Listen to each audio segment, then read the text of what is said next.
You're listening to a download from the outdoorstation.co.uk.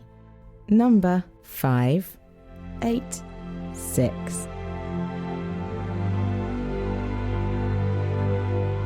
You're back safe and well, and I think you're back to college, tomorrow, day after?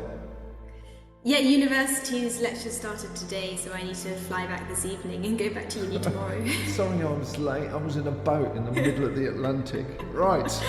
Yeah. Oh my word.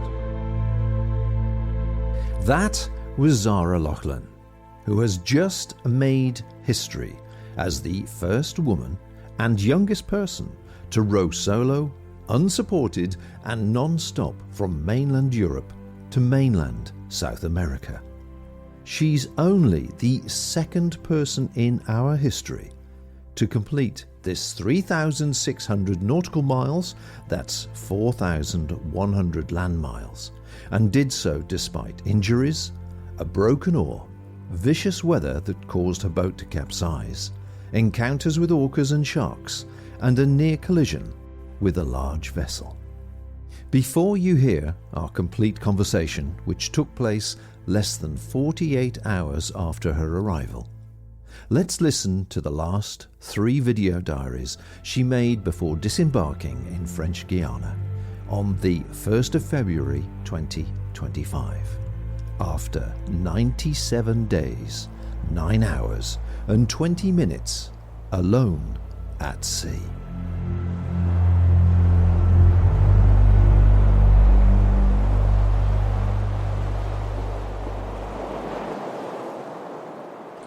It is 11:53 p.m. I have just woken up, clearly. Come and spend day 75 with me. You'll just have to believe me, but that's the moon. It's just gone 3. I got some good miles in. It was nice and windy. There was no point taking the phone outside because it was dark and you couldn't see anything. But I'm going to get some sleep now until just before 6. It's 5:47 and I've just woken up. And I'm going to have a snack, put a jumper on, and then I am rowing until midday. This is the shift that I find it hardest to wake up for. But the cold air will wake me up in no time. It's 9 a.m. and this is the water today and the sun is just coming up. And this is what I do all day, which is nice. I like rowing, actually. Yeah, I don't have any music or anything because I did break my primary phone. So I spend most of the day not actually thinking about anything. It's very, very nice, very calm. Yeah.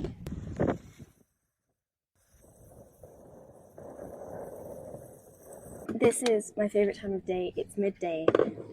I get to have a rest. I call my boyfriend, I do some stretching, I eat some food. And every other day I get in the water, which isn't today, so I'm going to have a nap instead, but I'll show you what it's like when I do go in the water. But this is what I'm eating right now. It's lamb and rice. Hello. Hello. Hello. I have just had a 20-minute nap and I still have some time left on my break. This break is an hour and a half. So I'm going to make some water, which I'll probably show you on a different video. And then I get back to rowing. I row from 1:30 until 9 p.m. There are some things that I do in my day that I will not show on camera. I don't actually normally wear anything, but I thought it would be a good idea today if I wore something. The bathroom is a bucket. You can use your imagination for that. Some things around the boat are easier and quicker for me to just do it without getting my phone. So changing settings and whatever, and cleaning it down. And cleaning myself down, I'm not going to film that. That feels really odd. And I'm also not going to show what I eat in a day, because although I'm 21 and in the middle of the ocean, my mother can and will still tell me off if she thinks I'm not eating enough. I am eating enough, but I also row a lot. So the food that I eat might not look like much, but everything is very high calorie. It's a lot of peanut butter pouches like this that you just drink. It's 8 o'clock, the sun's just going down now, and you can see that the wind's died down a lot this afternoon. But still got some good miles in, and I have 1 more hour of rowing before break time. It's gone 9. I am going to eat some food, get ready for bed, and then sleep till just before midnight.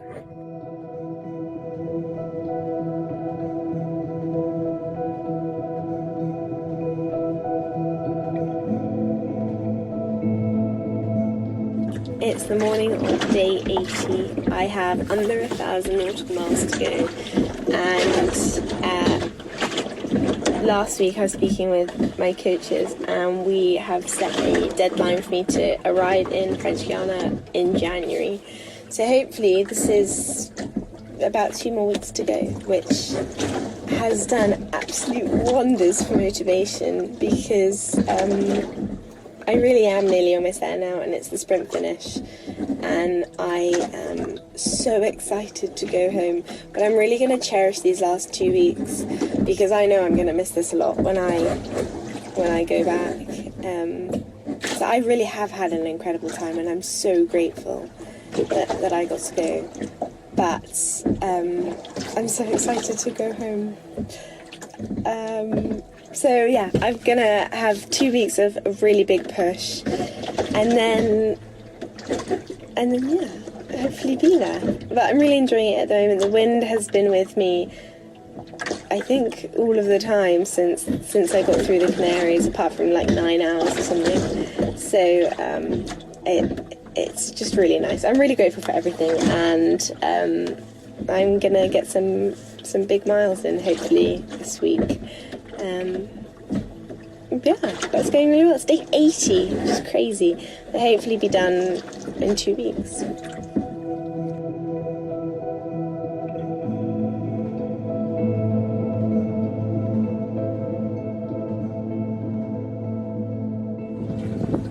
It is day 90, which is so many days, but it's still going really well, and I'm having a really good time. But I should also now be in my last week of rowing, which is very exciting. It will be a push and it will be hard, but I'm looking to get in January, and I get to go home. I mean, I have to actually go back to university pretty immediately because semester 2 starts in February, but I'm really looking forward to it, and I know I'm going to miss this a lot when I do go home, but I will be forever grateful to be around the people I love. And I'm so grateful I got to do this and to be here, because I've had such an amazing time. This last week will be hard because my legs are starting to get a little bit tired. They've done quite a lot of rowing over the past 3 months, and whenever I want to stop, I just think about how good it's going to feel to actually be at home with the people I love, because it feels so weird that it's actually nearly there now, because I've just been thinking about it for months, and now it's just 1 more week. And I think about how good it's going to feel when my boyfriend's going to pick me up from the airport, and I would do absolutely anything for that to be a little bit sooner. So real big push this last week, and then hopefully see you next week, which is crazy, but it's going really well. Day 90.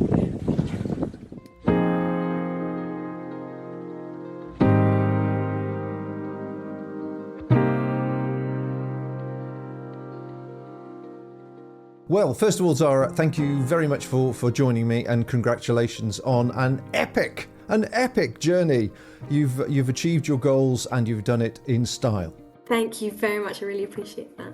No, you've been great. It's been very entertaining to watch and listen to, and we all got worried at various moments when the weather forecast came in here, and we're thinking, what's poor Zara doing? It's stuck out in that boat in the middle of nowhere. No, that's incredible. Great times. For everybody then who may be coming across you for the first time, and I can't understand why after I've been supporting you for the last couple of podcasts, do give us a rough idea of what you've just achieved and how it all went for you. My name is Zara, I'm 21, and I have just set 3 world records rowing across the Atlantic from mainland Europe to mainland South America. Yes, she has, folks. She has. Absolutely amazing. And how many days did it take you? 97 days, 9 hours and 21 minutes. Oh, isn't that fantastic? Wonderful. And that is a total of 4,100 land miles or 3,600 nautical miles, which is just wonderful. I'm sure you set yourself a bit of a mental target when you first aimed to do it about how many days it would take you. But have you achieved your goal for the time? Not even close, unfortunately. I was aiming to do it in under 60 days, which would have meant that I was finished before New Year's. And I finished in February. I had, for the first 39 days, I had the weather against me for 35 of them. And it meant that I did lots of circles around the Canaries, and it added weeks onto my crossing. And then it took until my 13th week for the trade winds to actually properly establish, which meant before then was also very, very slow. And then also, actually, the only other person that's done this crossing solo was in 2002.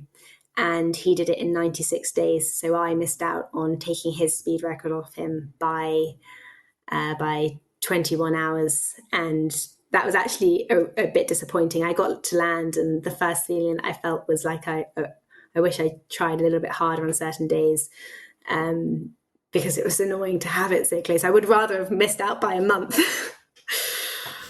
Well, no matter, it was a great achievement. But that the beginning, the first section, I really felt for you, and obviously your concern and your emotion came over in a couple of the video clips that you recorded.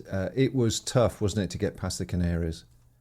It pushed me more mentally than I thought I could be pushed. And I wanted to give up absolutely every single day. I knew that if somebody actually offered for me to get picked up, I would have said no. I never actually was serious about giving up. But it was so difficult to be the only person to make myself push. And to row for 21 hours a day, I went 11 miles, and not all of those 11 miles were in the right direction. And I would row for hours in a row at a speed of 0 because it was better than putting out my sea anchor and drifting the wrong way. And I knew that I still had 3,000 miles to go. I still had 2 months, and it honestly felt like it was never going to end. And then it ended. And then going actually across the Atlantic, it was so nice to have the weather with me, even though it wasn't strong. I didn't mind. I was just grateful it wasn't against me. Well, I have to say, it was one of the funniest video clips I think you recorded when you said you've just got past the Canaries, and I've just got the Atlantic to do now. I'm just going to pop to the shops and get a couple of things I need, and I'll just go across the Atlantic. It was just so offhand. It was wonderful. It really was great. And you could see your mood lifted incredibly at that point. Well, absolutely, because once I'd got through the Canaries, I knew I was going to get to South America, no matter if I rowed or not. But getting to and through the Canaries, I had to put in so much effort. And I put in a lot more effort to get those 11 miles in than I did for my day that I went over 80 in. And what did you learn about yourself? I mean, putting yourself through that and into that situation does test your resolve. And like you say, you go through, well, if somebody offered me a lift, I'd take it. But in reality, I wouldn't take it. Yeah. Well, yeah. But you know what I mean? The mind gives up before the body, doesn't it, really? Oh, absolutely, absolutely. And I actually learned to be a lot kinder on myself. It's the first sport or anything that I've done where there was such a big factor that I couldn't control. And I can't fight the weather. I can't row in winds against winds over 16 knots. And I learned that I'm going to try as hard as I can, and I'm going to push myself every day. And some days that isn't going to be enough to make the goal that I've set myself. And because I became kinder on myself, it became easier to set push targets and to really stretch myself, because I wasn't as afraid of failing, because I didn't beat myself up as much. And so I think I did a lot better because of that. And that started to happen in the Canaries when progress was so little. So I'm actually really grateful for that change, and I hope that does stick around for a while. I was going to say, is that going to be something that lives with you as a result of this? It's surely going to be with you for the rest of your life, that understanding of yourself. Yeah, and I've never been somebody who will look at anything that I've done and think, at least you tried. I've always been results over anything. And And, I didn't get that speed record off the other person that had done it. And even though I'd had 3 months of adjusting myself to be kind to myself, I still felt disappointed when I reached land. And it still took a little bit of effort to make myself be kinder on myself. Sure. And has the land stopped moving yet? We're recording this on the Monday. You arrived on Saturday and you're back at university once you get back from the flight tomorrow or the day after. Yeah, the land moved for at least the first 24 hours. Every time I would stand up, it felt like I was the only one upright and I would stumble around a lot. I went for a run yesterday and I was going all over the place, and it felt very strange to be moving my legs in a way that wasn't rowing, but really nice. Well, talking about your body, how did the body maintenance go? Because I should imagine there was an awareness of sores. Certainly sunburn was the one thing, and the windburn I was thinking that you might be suffering from, because I know you were rowing with very little on. And obviously then you got the hand sores as well from dealing with salt and the oars at the same time. I lost weight, yeah. I lost a lot of muscle in my legs. Really? Rowing is a leg sport, and I gained muscle in my legs, but you don't use a lot of them that you use for every other kind of movement. So walking now feels so different. I haven't been able to walk for almost 100 days, and that's going to take a while to get back into. But physically, actually, during the row, I didn't get a single blister. I am very used to rowing, and the oars, you don't feather your oars, so you don't turn your oars sideways when they're out the water to be a little bit more aerodynamic, because it would kill your wrists, and it doesn't make that much of a difference in ocean rowing. So my hands are fine. They're very rough, but they never blistered. I always made sure that I put sun cream on a lot for the first few weeks.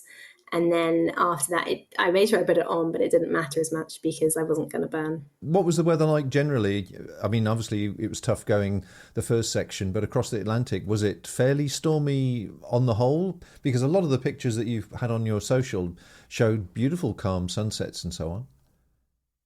Yeah, but that is because when it was beautiful and calm was the time that I could take a picture. As a solo, I wasn't going to take my phone out into horrible weather. Yeah. But because the trade winds weren't there for so long, it meant that I didn't actually have particularly big weather. I did have a capsize once on day 40, and it meant that I broke my primary phone, which had all of my music, podcasts, audiobooks, everything. I had nothing to listen to for 57 days. I had a lot of hallucinations because of it. But weather-wise, very low winds in the tropics on the equator. All the heat reflects off the water, and it is absolutely boiling. And I was going to ask about the dramas that you had, because I know you've had a few issues. I didn't realise you'd had a complete capsize. So what was the story there? What happened?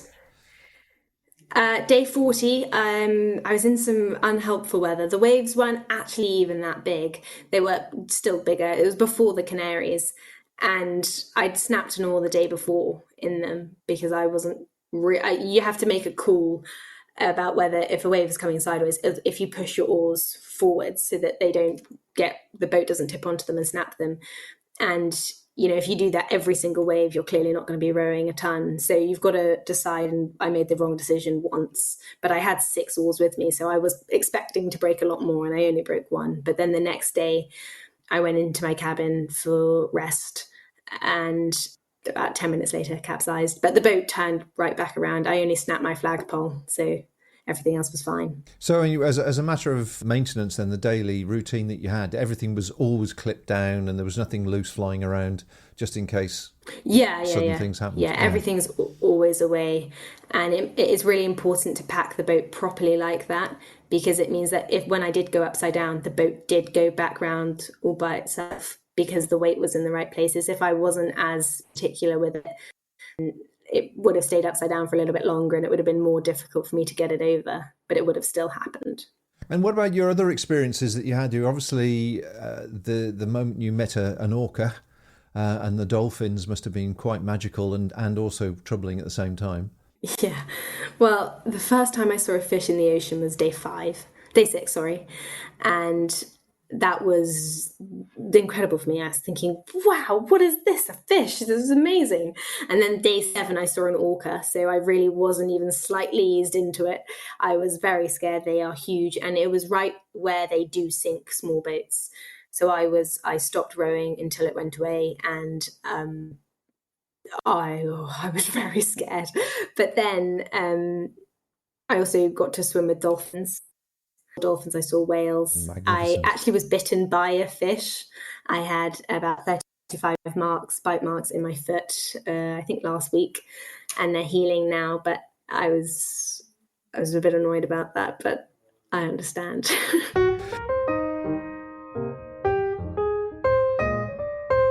The home of UK-based audio and video podcasts for lovers of the great outdoors everywhere. It's all about getting out and having much more fun.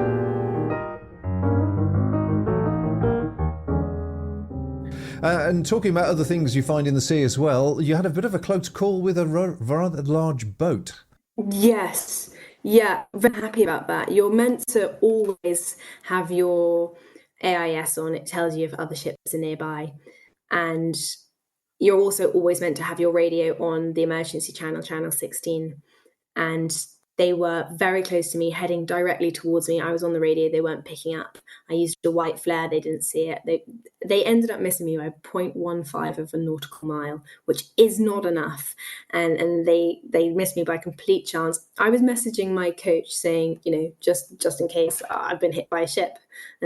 I've done everything that I can do. I can't move out the way quick enough. I'm very tied to what the weather is doing. But I'm very grateful they missed me, because that would have been bad. Yes, yeah, it's fairly terminal, I should imagine. I think you mentioned on your social that it was a quarter of a mile.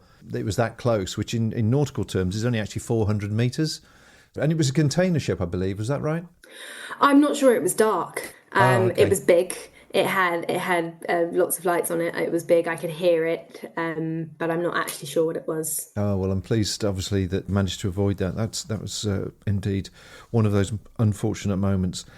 Otherwise, in the ocean, obviously, as you had lost your second phone, or your entertainment, should we say, your entertainment phone, what other things sort of caught your eye around you? Obviously, there's presumably not an awful lot to look at, but I presume that the other side of it, there's plenty of wildlife. And I just wonder if you experienced any of this sort of sea litter that we were told about is floating around in great clumps, plastics? I didn't see great clumps of plastic. I saw, every now and then I would see something plastic floating by. But it really wasn't, it was never a clump, and it wasn't too often. I could tell if I was getting near land because I would see a little bit more.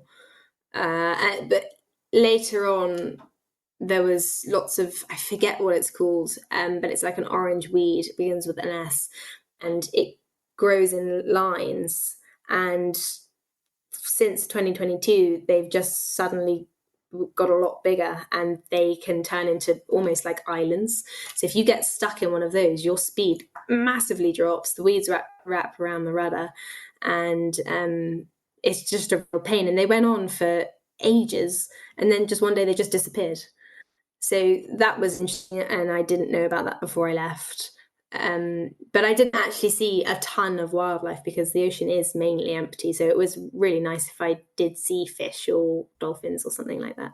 From a listener's point of view, then, what was your daily routine? Because I think it's quite interesting the fact that you didn't have any music or podcasts or whatever on the other phone. So you literally were on your own for pretty much those 90 odd days. So entertaining yourself and keeping yourself mentally stimulated.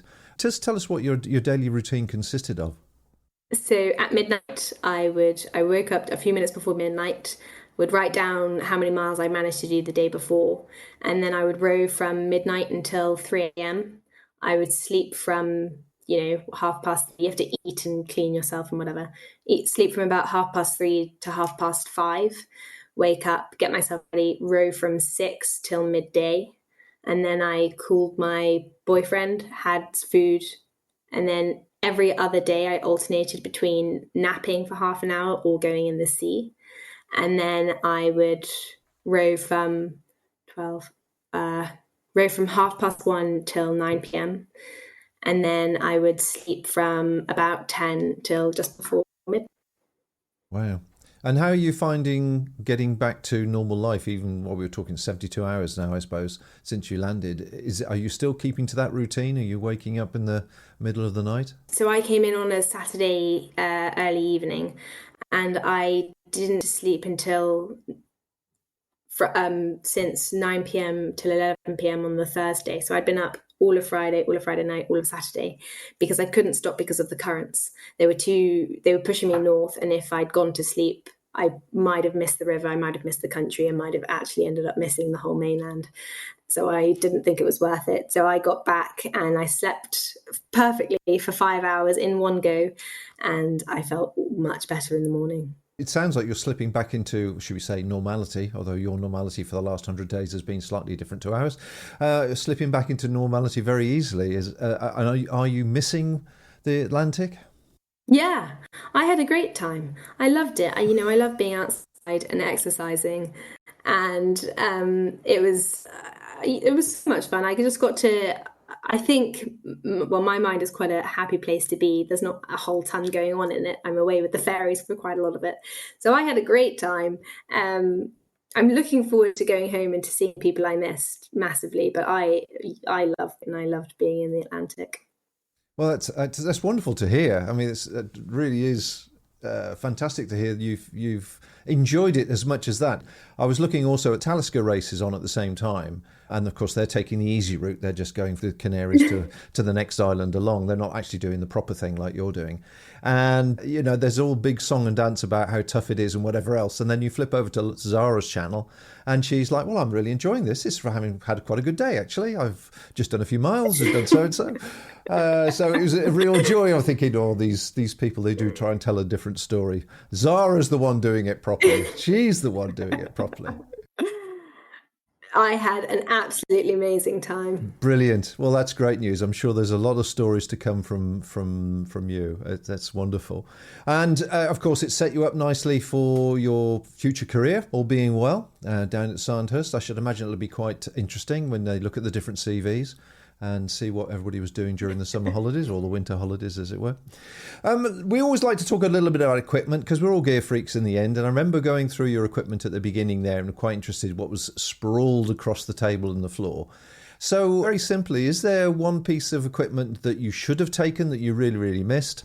One piece that was a complete waste of time, and one that was surprised you and actually how good it was? So what could you have taken with you, or should you have taken with you, that you thought would have actually made a big difference? Oh, that's a very good question. What should I take? I don't think I needed to take anything else. Binoculars would have been fun, because sometimes I would see whales in the distance and I don't actually have very good eyesight. I can't see very far away. So binoculars would have been fun to just be able to see what they were. And occasionally I would see a boat on the horizon, and when I'd not seen anybody for 2-3 months, it probably would have been quite nice to be able to see a little bit clearer. One thing I didn't need to take that took, all my safety I didn't need to use, which was nice. And then, what was the last part? Sorry, the one item that was just a waste of time. You shouldn't have bothered taking it.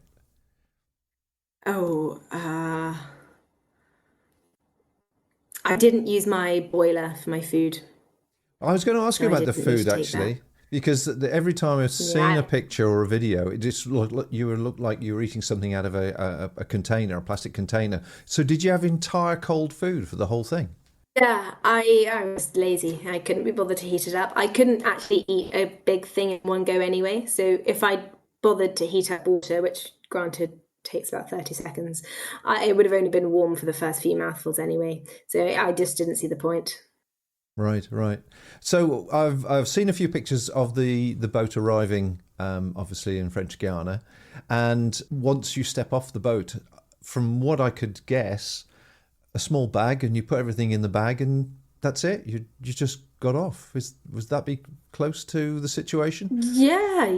I got there. I tied up. I cleaned it, took the rubbish off, cleaned up, put the boat on a trailer almost immediately, and then And I did when I got onto land was go clothes shopping, because I realised I didn't actually have any actual clothes to wear for the flight, and I didn't plan on getting on a 9-hour flight in a bikini and wellies, which was the only thing I had on the boat.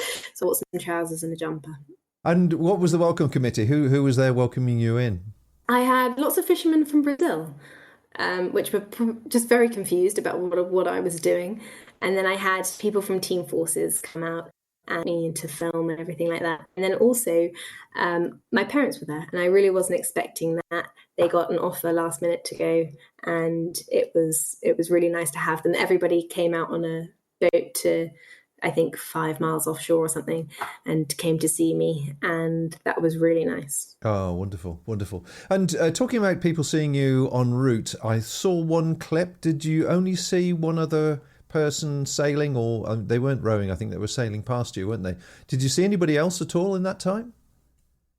No, I didn't have anybody else on the radio for me. I would occasionally see something on the horizon, but I think I saw about 5 in total.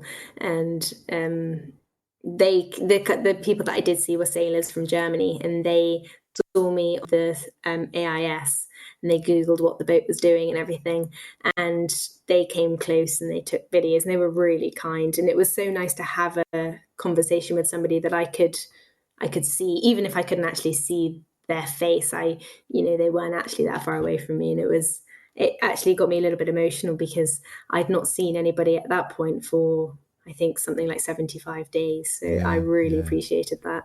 Oh, well, I can see them at Sandhurst putting you in a bivvy bag somewhere on the hillside and say, right, Zara, you're there on your own for the next 50 days. Keep an eye on that place down there.